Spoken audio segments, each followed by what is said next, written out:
an analogy to the late 19 teens. We were in the middle of the massive, most massive innovation the history of the world had seen: telephone, electricity, and automobile, all at the same time. But we had World War I, and we had the Spanish flu. Sound familiar? That was much worse than what we've gone through. We've gone through nothing like that. But there were massive supply chain problems back then, and inflation peaked at 24%, right? In June of 1920, and by June of 1921, it was minus 15%. So I think that our 8 to 10% inflation, which is where it was at the peak, is going to turn around, and we're going to see some very big surprises on the inflation front. And you know who agrees with us? The bond market. Look at what the bond market is doing now. The long bond yield, 380, 75% inverted. That's telling us that the bond market is saying recession and or big surprises on the low side of inflation. Love me some Kathy Woods. She's just so smart. I don't care. I know she's got some detractors and stuff, but she's pretty smart. She gets technology like no one. And there's nothing to see here. I mean, here you got the XRP ledger in action. This is live, people. Welcome back to Crash and Edy. Just a quick video to just address this Sam Bankman-Fried issue and put it to rest. So we're going to play a little bit of a video, and then I'll link down the full video below if you guys want to watch it. It's interesting. I'm not judging. It's you guys know our thoughts on it, and it's made out to make crypto be the bad guy. And you know, when you really look at things, this wasn't a crypto issue. This is a centralized exchange issue. That's why all this happened. It's why crypto decentralization, taking out the middleman, needs to happen, because you can avoid a lot of corruption with it. So, you know, it's a perfect example of it, but they've now turned it into this anti-crypto thing, get the regulations in place, yada yada. So you guys judge for yourself. I'm going to play this real quick for you, and hit the like and subscribe. Leave us a comment. We got a giveaway coming up, so Crash is not going to be on this one. This is just a quick one to wrap this up. They did actually drop the interview, so I wanted to kind of drop this out there because we were questioning if they would or not, and it did happen. It was just a timing thing. So, but I mean, you listen for yourself and see what you think. Here we go. Breaking news, people. And the generous view is that you are a young man who made a series of terrible, terrible, very, very bad decisions. The less generous view is that you have committed a massive fraud, that this is a Ponzi scheme, a manipulation of the system. And I want to start there because I think that there are so many people who have that question, which is, what is this? And what did happen? Yeah, look, thanks for having me. And at the end of the day, I was CEO of FTX. And that means whatever happened, whatever it happened, I had a duty. I had a duty to all of our stakeholders, to our customers, our creditors. I had a duty to our employees, to our investors, and to the regulators of the world, to do right by them, to make sure the right things happened at the company. And clearly, I didn't do a good job of that. Clearly, I made a lot of mistakes or things I would give anything to be able to do over again. I didn't ever try to commit fraud on anyone. I was excited about the prospects of FTX a month ago. I saw it as a thriving, growing business. I was shocked by what happened this month, and reconstructing it. Where there are things I wish I had done differently. Well, let's talk about some of the things you would want to have done differently. But I don't want this to be an abstraction for folks, because it's a lot of big numbers and often doesn't feel human. One of the letters I got, I want to read to you, Sam, because it's from a gentleman who said that he lost his life savings. And the subject line is Sam Bankman-Fried stole $2 million from me.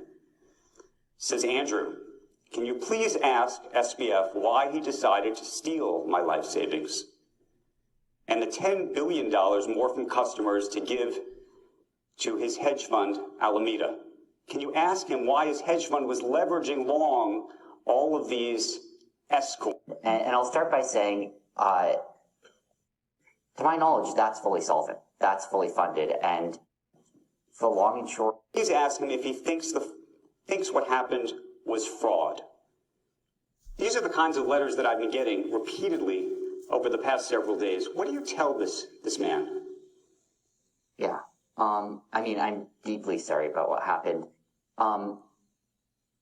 Here's, the long and short of what happened. And I'll start by saying, just to make a distinction here, you look at the U.S. platform, you look at the international platform. The U.S. platform is a U.S. regulated platform with American users. To my knowledge, that's fully solvent. That's fully funded. And, I believe that withdrawals could be opened up today and everyone could be made whole from that none of these problems plagued the U.S. platform. The whole thing is weird. It's like you invested in a hedge fund guy. $2 million, that wasn't your whole life savings. And everyone in America is being made whole. None of this even qualifies for Americans. So what's up? And we don't regulate the rest of the world. The whole thing is just a weird thing designed to, and using that to put on a position, whether that's a futures position, a spot position, a borrow, and what the exchange was storing was the collateral from all of those positions. Alameda Research was, one of those that put on positions there. And as I try and reconstruct this, over the last month, I have limited access to data, but my view of it, from what I have been able to see, is roughly that, basically, look, a year ago, Alameda had, I think, something like 10% leverage, had something like 10 times the assets of the position that it had on. Over the course of the last year, there were a number of market crashes that drove the value of those assets down and the leverage up. I think it was, to my knowledge, still under 2x leverage, as of a month ago. You look at what happened this month, and in a few days, all out, parasol, which led to a total market collapse in a pretty short period of time, no bid-side liquidity. More than $10 billion wiped off in a matter of days.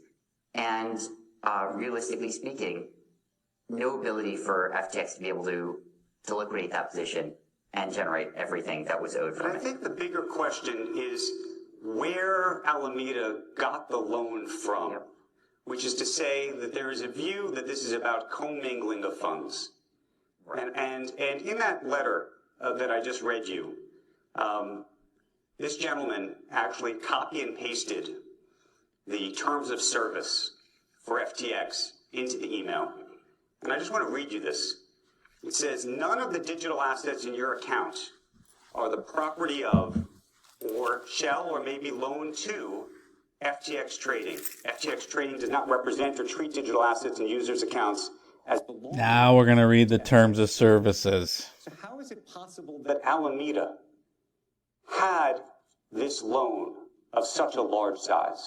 There is that piece, parts of the terms of service, and a number of other parts of the platform on top of that. There is the borrow lending facility, where users were lending billions of dollars of assets to each other. And the thing is, the market didn't tank any more than it ever has before. That didn't cause this. It's volatile like the crypto market always has been. We didn't go down to 100 billion in assets. It went down to 8 recently, 800. So when this happened, it was more 9-ish, a billion or a trillion almost. Maybe a little less. Sure, it went down, but that's not the issue here. This is a big old setup for regulatory capture of crypto. From myself running FTX. But just make this very straight. Was there commingling of funds? That's what it appears like. It appears like there's been a genuine commingling of the funds that are It appears you might have been acting like a bank. supposed to be commingled with your separate firm. I didn't knowingly commingle funds. And again, one piece of this, you have the margin trading. You have, customers borrowing from each other. Alameda is one of those. I was frankly surprised by how big Alameda's position was, which points to another failure of oversight on my part, and failure to appoint someone to be chiefly in charge of that. But I wasn't trying. So he basically admits to a failure of oversight, but not fraud, and this is a big old distraction, people. FTX client funds to cover loans that were being recalled because of the Luna-triggered credit crunch. Carolyn says that she, Sam, Gary were aware of this. How do you square that with what you originally said over Twitter, that this was an $8 billion accounting mistake? So I'll point to two things. And first of all, obviously, I don't know what anyone else is thinking here. I can only talk about it from what I know, from what I knew. And a lot of this is reconstructing it over the last month. I have limited access to data, but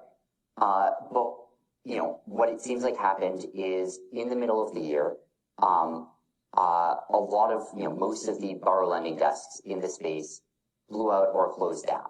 And it seems like Alameda had, margin positions opened with them, and that it likely moved a bunch of that over to FTX this year when they shut down. And that means, I think it was over collateralized positions, but positions that involve substantial size and substantial US dollar size on the borrow side. In terms of the accounting mistake, again, looking through what happened, I think that there is a substantial discrepancy between what the financials were, what the audited financials were, the true financials, what the exchange understood. All of that was consistent, versus what the dashboards that we had displayed for Alameda's. The dashboards didn't display the right data. Displayed the size of that position, and so that's one of the reasons that I was surprised when we dug into everything at how big. All right, people. I'll link the full interview from the Times website. I think it is. It's over an hour. It's somewhat interesting. You know what's going on here. And this isn't the end. I'm sure Crash is right, and they are going to take this stuff down, or it's going to be the boiling frog syndrome. Powell came out today and said they're going to, they're going to slow down the increase of interest rates. So they're getting ready to pivot. But that could be a while. A lot of times markets bottom out after they're done, after they actually pivot. So who knows? No one's got a crystal ball. If anyone's telling you they know the future, question it and run. So we'll have to see. But you know what you got to do to get right: eliminate all your debt, create revenue streams, and that's about it. People, do the right thing. We'll have Crash back soon. I just want to get this out. You guys can listen to it, and let's bury this thing and not get caught up in the distraction that it's meant to be. Look over here, don't look over there. So we'll talk to you real soon. People, hit the like and subscribe, and drop us a comment, and we will talk to you real soon. Deaths in Canada. That's a staggering Crash and number. Edy. For Crash, this is Edy. Of all deaths. Yeah. Check out this utility. Real world utility. The most lax in the world. The measures We're are set out. to grow even more permissive. Starting next March, the country will allow people